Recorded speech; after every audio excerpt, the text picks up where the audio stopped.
kira-kira ada tantangan enggak Ustadz untuk berbakti kepada orang tua, sedangkan kita itu jarang di rumah. Mungkin orang tua pengennya di rumah, bahkan kadang-kadang itu ada Ustadz, anak yang istiqomah ngaji, tapi karena mungkin jarang di rumah dan lain sebagainya, mungkin ada satu kesalahan, akhirnya orang tuanya marah, terus kadang-kadang terlontar, keceplosan, percuma ngaji. Nah itu. Lalu kenapa kok kadang-kala ada beberapa oknum ya, tanda kutip tanda oknum ya, orang tuanya sampai nggak suka lihat anaknya ngaji ya, karena saya yakin seandainya saat itu ya Mas Kiki jadi Uwais Al-Qarani berada di dilema yang sangat tinggi ya, satu sisi pingin temu Nabi Muhammad, betul, apalagi di kampungnya Sayyidina Uwais Al-Qarani itu orang-orang yang cerita tentang siapa Nabi itu betul.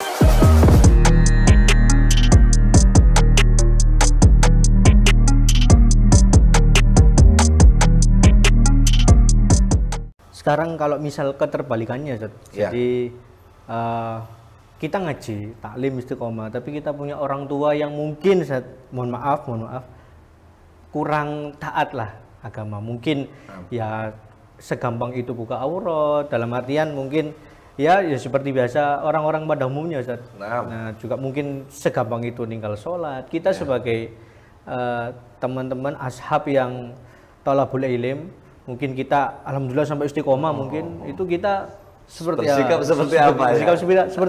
Iya. Kita kan juga tidak pingin orang tua kita ya, maksudnya ya mohon maaf diazab di kubur, kita juga tidak pingin Ustaz. Ya kita pingin selamat sama orang tua, masuk surga sama orang tua. Nah itu bagaimana Ustaz? Berat itu Ustaz ya? Ya sebenarnya memang semua itu dikembalikan kepada diri kita. Dakwah paling berat itu adalah dakwah kepada keluarga. Sebagaimana Nabi Muhammad SAW dakwahnya juga kepada para keluarganya. Pamannya sendiri. Berat seperti orang tua. Nah, kemudian kita lihat bagaimana Nabi terus menunjukkan akhlakul karimah, menghormati beliau sebagai paman, bahkan selalu mendahulukan kalau beliau punya masakan, selalu bibinya, pamannya yang didahulukan tanpa mengurangi sedikit pun, karena pastilah Nabi itu mengetahui hidayah itu datangnya dari Allah Subhanahu wa Ta'ala. Kita juga begitu. Kita itu kena firman Allah Ta'ala, innaka lan tahdi man ahbabta walakinallaha yahdi man yasha. Nah, sesungguhnya engkau wahai Muhammad, walaupun ditunjukkan kepada Nabi Muhammad tapi juga ditunjukin sama kita, tidak akan pernah mampu untuk memberikan hidayah kepada seseorang. Betul. Tapi Allah yahdi man yasha, ngasih hidayah kepada siapapun yang Allah kehendaki, termasuk orang tua. Yang masih Pak umum ya. Iya. Kalau datang ke acara manten ikut karaoke, ya kan begitu ya. Betul, Ustaz. Acara apa seru tanpa jilbab, ya nggak pakai hijab. Betul. Apa kita kerja bakti pakai celana pendek. Nah, pertanyaannya begini, amalan-amalan mereka nih para orang tua yang seperti itu, apakah amalan mereka ngeluarin mereka dari agama Islam? Enggak kan? Enggak sampai. Kalau ada orang tua buka aurat, apakah ngeluarin mereka dari agama Islam? Enggak, wallah enggak. Orang tua kita nggak puasa Ramadan, siang hari rokokan, ngeluarin mereka dari Islam enggak? Orang tua kita ninggalin sholat, keluar dari agama Islam enggak? Lalu untuk apa kita musuhin? Itulah dakwah utama, tunjukkan akhlakul karimah, jangan pernah berhenti berdoa. Iya kan? Nabi ngajarkan kepada kita banyak hal. Di antaranya bagaimana Nabi tidak pernah berputus asa kepada orang yang pernah berniat membunuhnya, Sayyidina Umar bin Khattab. Tapi nyatanya orang yang pernah berniat mau memenggal kepala Nabi Muhammad ketika meninggal justru di samping Nabi Muhammad sallallahu alaihi wasallam. Kita itu tidak ada yang tahu sahabat, Mas Kiki dan semuanya. Hidayah itu datangnya kapan, di waktu seperti apa kita nggak tahu. Bisa kita lihat sekarang barangkali orang tua kita waktu itu masih pakai pakaian bebas umum dan sebagainya.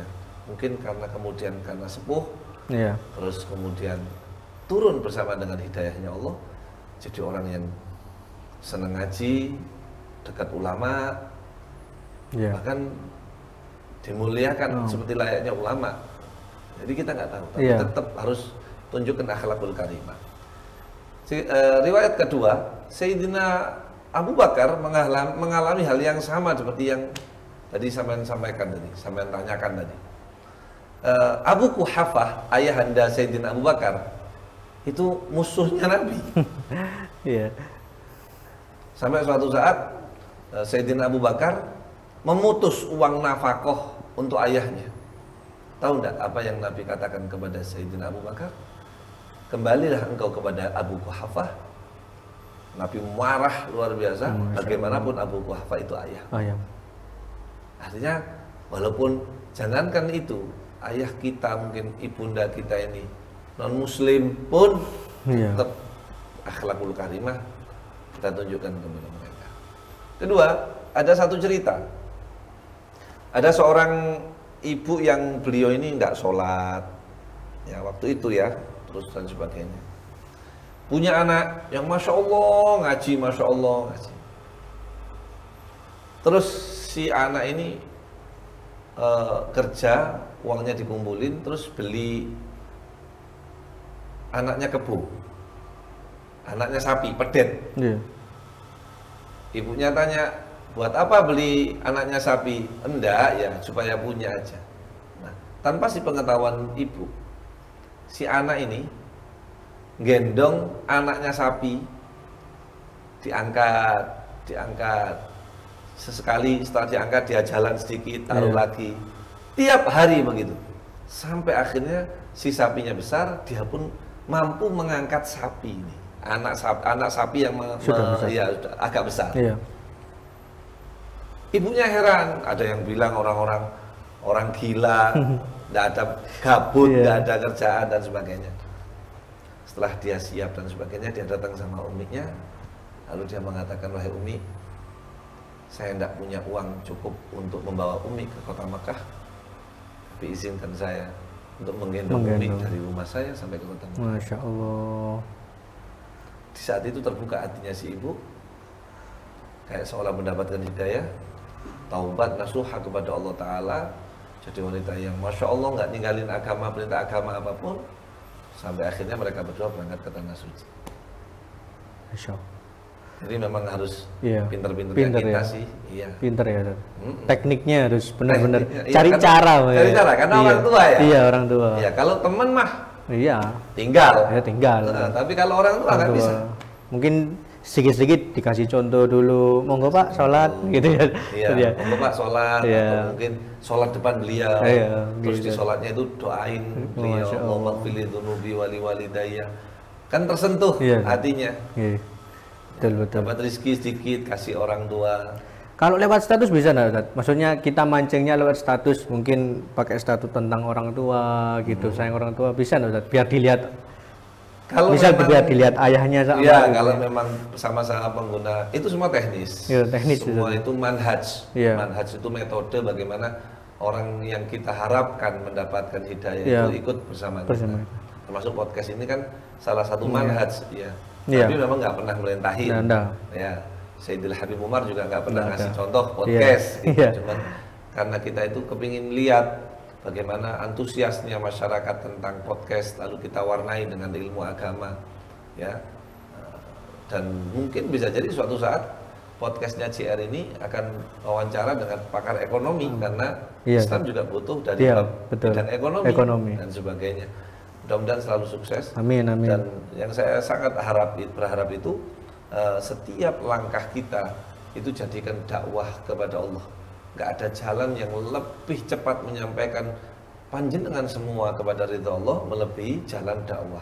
Kata kepada orang tua, kepada teman, saudara, dan kerabat, tetangga semuanya diniatkan untuk dakwah ilallah. Pertanyaan selanjutnya menarik nih, Ustaz. Siap. Kita itu kadang-kala di masyarakat itu, Ustaz, ya. Namanya waktu ini kan tidak terasa, Ustaz. Sangat cepat. Ya, sangat cepat. Kadang itu kita merasa kehadiran seseorang tua itu ya biasa-biasa saja. Tapi kehadiran itu akan terasa sangat luar biasa ketika beliau sudah meninggalkan kita. Nah, pertanyaannya, Ustaz, apa yang harus kita lakukan mumpung ini untuk orang tua yang masih ada, Ustaz, ya? Masih hidup. apa yang harus kita lakukan, Ustaz? Mumpung orang tua kita masih hidup, itu yang pertama. Nyambung yang kedua, kalau orang tua yang kita sudah meninggal, apalagi kita yang mungkin dulu tidak ada kesempatan untuk birrul walidain, apakah ketika orang tua kita sudah meninggal, apakah kesempatan birrul walidain itu masih ada, Ustaz?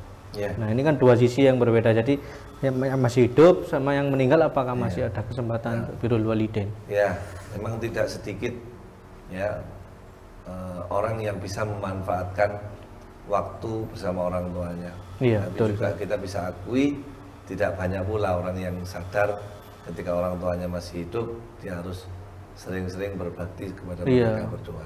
Nah, soalnya kadang-kadang kalau mohon maaf pas hari H meninggalnya itu benar-benar nyesel banget, Ustaz. Banyak orang itu, banyak itu sudah bahkan kejadian. Yang sudah sangat-sangat intens berbaktinya sama orang tua itu pun ketika itu masih sangat nyesel. Iya. Ya, saya tidak bisa mengklaim diri saya ini berbakti karena saya sendiri masih merasa saya sangat kurang kepada orang tua saya, ayahanda dan ibunda saya itu. Ya, memang tidak banyak orang yang dimampukan oleh Allah untuk bisa seperti ini, tidak banyak. Adapun kiatnya seperti apa?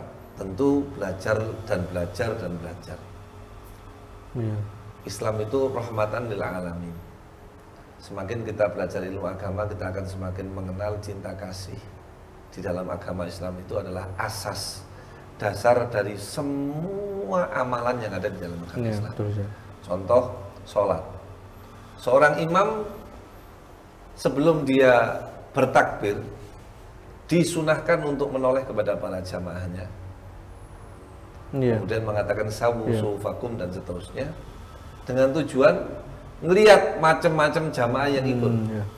Apa ada yang lansia, anak muda, sakit, ya kan, atau anak muda atau kecil-kecil semua. Ntar yang ikut sholat anak-anak kecil bacanya pewelat, iya, sabih isma rabbikal a'la, kan akhirnya mereka ya malas, iya dan sebagainya. Itu rahmat, itu rahmat. Bagaimana Nabi mengajarkan bab puasa manfaat toroso iman, barang siapa yang ngasih makan, ngasih buka orang yang itu rahmat, itu rahmat. Bagaimana ketika anjuran untuk zakat, sedekah, nafkah diatur semua, itu rahmat.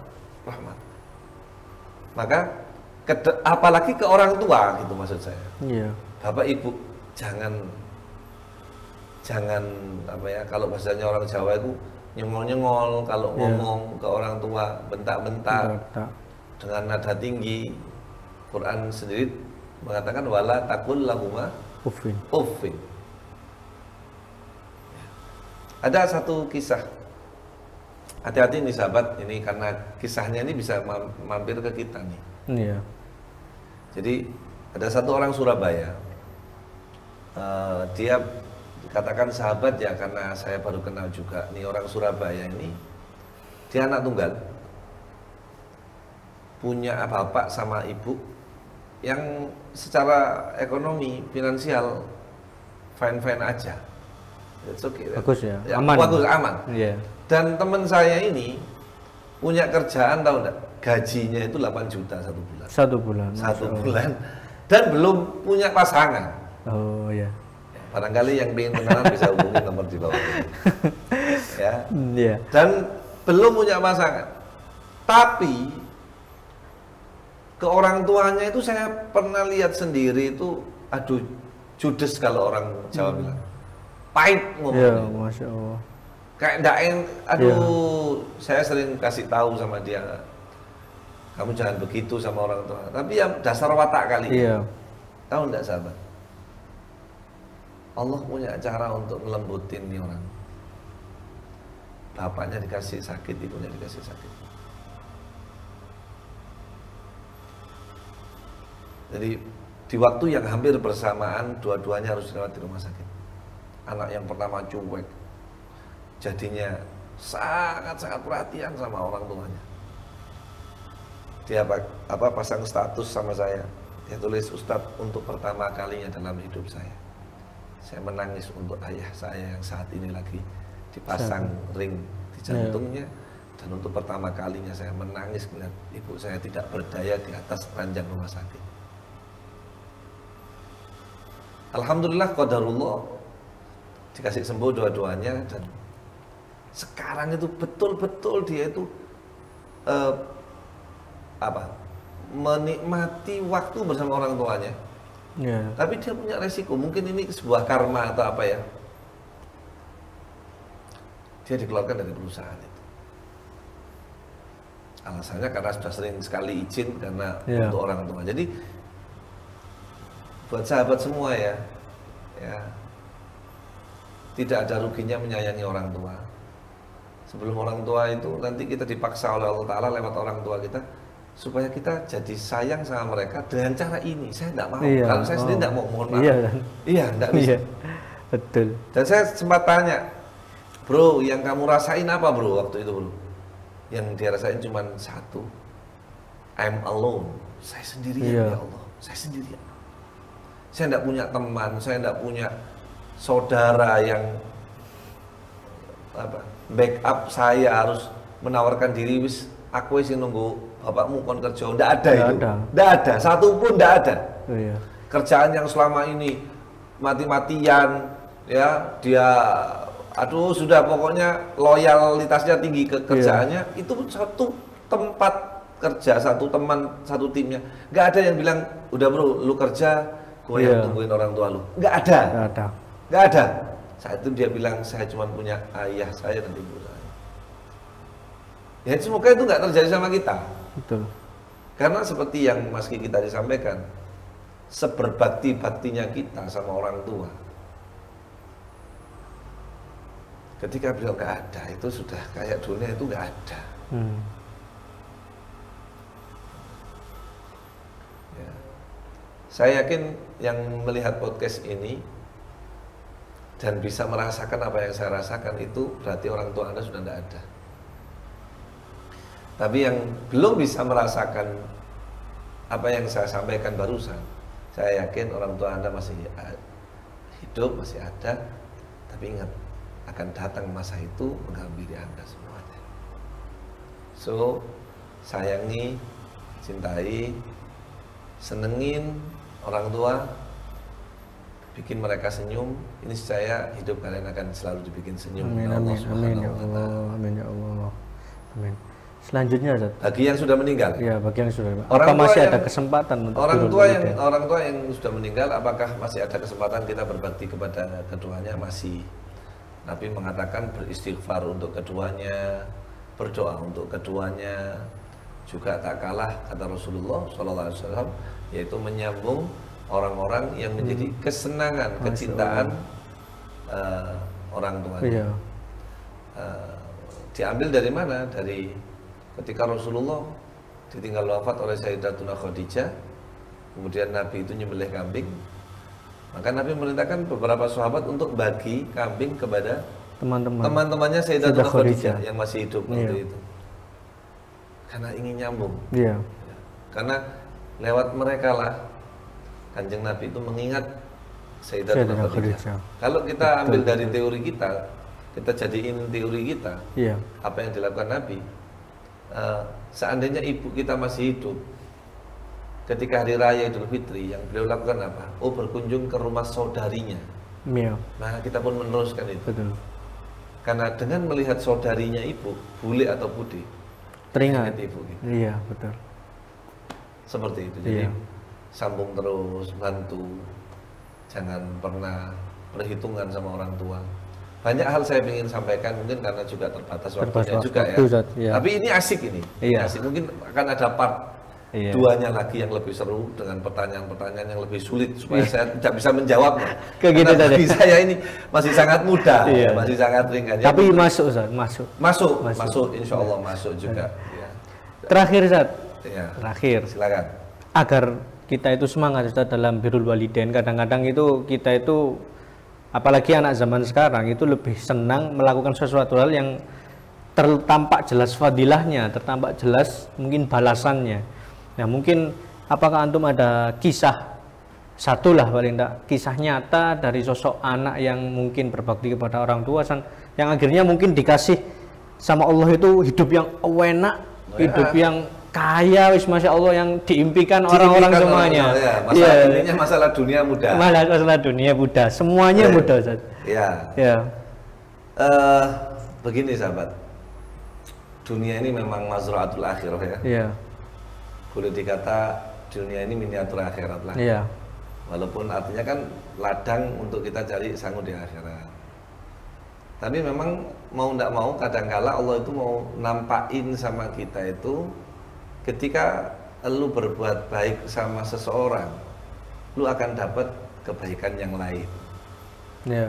Ketika lu baik sama orang tua, maka lu akan dapat kebaikan melebihi dari baiknya lu sama orang tua. Insya Allah.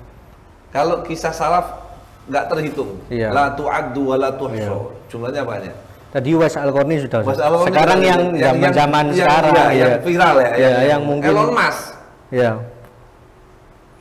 Padahal non muslim ya. Non muslim, seorang gelandangan yang ya namanya pun tidak pernah dikenal. Gelandangan saat itu. Gelandangan. Jadi Elon Musk itu bersama ibunya itu ya divorce karena perceraian, kemudian hidupnya terkatung-katung. Berarti tinggal sendiri sama ibunya? Tinggal sendiri, bahkan sempat itu Elon Musk sama ibunya itu pernah ngemper di jalanan jadi pengemis gelandangan, makan dari sisa roti, sisa dan sebagainya. Tapi kita lihat bagaimana Allah membalik kehidupannya menjadi sekarang pemilik Tesla, pemilik Facebook, Twitter, dibeli semua saking banyaknya uang yang lepas dari kehidupan pribadinya sebagai sosok Elon Musk yang ini. Kita sorot yang birrul walidainnya. Betul, kita sorot satu sisinya saja. Dia pernah mengatakan dalam salah satu wawancara ketika dia ditanya tentang kunci suksesnya, dia bilang, saya punya, I have the key of the world. Saya punya kunci dunia. And she's my mother, kata dia. Dan dia adalah ibu saya. Terus dia sempat meneteskan air mata dan si hostnya itu sambil mengatakan, why you crying? Kenapa kamu menangis? Dia bilang, permata paling the best diamond yang pernah saya punya adalah ibu saya. Masya Allah. Itu seorang non muslim. Iya, non muslim. Terus dia bilang, love your mom, God will love you. Cintai ibumu, Tuhan akan mencintai. Pasti akan mencintai. Ketika Tuhan mencintai kita, apapun dikasih. Iya, apapun yang kita minta dikasih. Apapun yang kita, bahkan sebelum terlontar dari lisan. Masya Allah. Dikerentek mawon ya. Dikerentek langsung sudah jadi. Masya Allah. Itu seorang non muslim. Non muslim. Mempunyai keyakinan seperti itu dan Allah kasih. Gitu. Iya. Sedangkan kita kan umuka, ibumu. Jadi,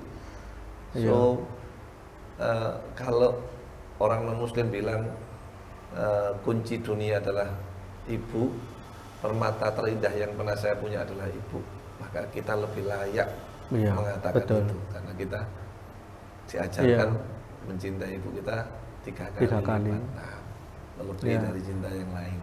Sebetulnya simpel saja, apalagi bagi teman-teman ashab yang mungkin orang tuanya masih ada, apalagi seorang ibu, apalagi kita mungkin sangat bisa untuk meminta doa setiap hari. Wah, harus sangat mudah. Itu kunci saja. Kunci. Alhamdulillah. Mugi-mugi kita semuanya dicatat birrul walidain. Amin ya Allah, termasuk orang yang birrul walidain. Amin ya Rabbal Alamin. Terakhir doa penutup Ustaz untuk menutup podcast yang mulia ini. Kita kirimkan doa terbaik kita untuk seorang bidadari surga yang di dunia, bertangan kasar dan berkaki kasar, tetapi berhati lebih lembut dari semua bidadari surga, yaitu ibunda. Dan kita kirimkan untuk sosok pahlawan paling hebat, yaitu ayahanda kita. Semoga orang tua panjenengan yang masih hidup atau salah satunya diparingi panjang umur, sehat walafiat, dan yang sampun seto, mudah-mudahan Allah jadikan surga adalah tempat tinggalnya. Fatihah bina'an Allah. ya ja'al hadhihi niyah muwafiq biniyah shalihah minas sholihin alladzina da'au rabbahum bihasanin liwalidaihim. Nas'aluka ya Allah an tuwaffir hadzana fid dunyana wa ukhrana bi barakati walidina. Ya Allah, luasin rezeki kami, luasin amin hajat kami ya Allah di dunia dan di akhirat. Amin. Berkat cintanya kami ke sama orang tua kami. Ya Allah, jaga baik-baik ayah bunda kami, sayangi mereka, cintai mereka, kabulkan hajatnya, mudahkan urusannya. Kami terima perilaku kasarnya, kami pernah dijewer, kami pernah dimarahin ya Allah, bukan karena mereka ingin ngancurin kami, tapi kami yakin karena mereka ingin membangun mental kami di dunia yang keras ini. Sayangi mereka ya Allah, angkat derajatnya. Dan jika mereka meninggal ya Allah, tolong wafatkan dalam keadaan Islam, dalam keadaan sudah memandang wajah Nabi Muhammad SAW. Akhir doa kami ya Allah, kami punya satu cita-cita, kami punya keinginan, tolong mudahkan keinginan kami ini ya Allah. Kami ingin memberangkatkan kedua orang tua kami ke tanah suci Mekah wal Madinah. Kami ingin melihat wajah bahagia mereka ketika mereka mendengar anak laki-lakinya lah yang memberangkatkan mereka ke tanah suci, anak perempuannya lah yang membiayai mereka berangkat ke tanah suci. Ya Rob, ingkang sampun seto, tolong ngemis teng panjenengan, tolong jadikan kuburan ayah bunda kami taman surgamu, tempat ketenangan, kenyamanan mereka tanpa beban lagi ya Allah dengan apa yang kami hadapi saat ini di dunia. Ya Rob, hadza doa minkal ijabah wa hadzal jahad wa alaika tuklan wala haula wala quwwata illa billahil aliyil azim. Wa sallallahu ala sayyidina Maulana Muhammad walhamdulillahi rabbil alamin. Bil qabul al-Fatihah. A'udzubillahi minasyaitonir rajim.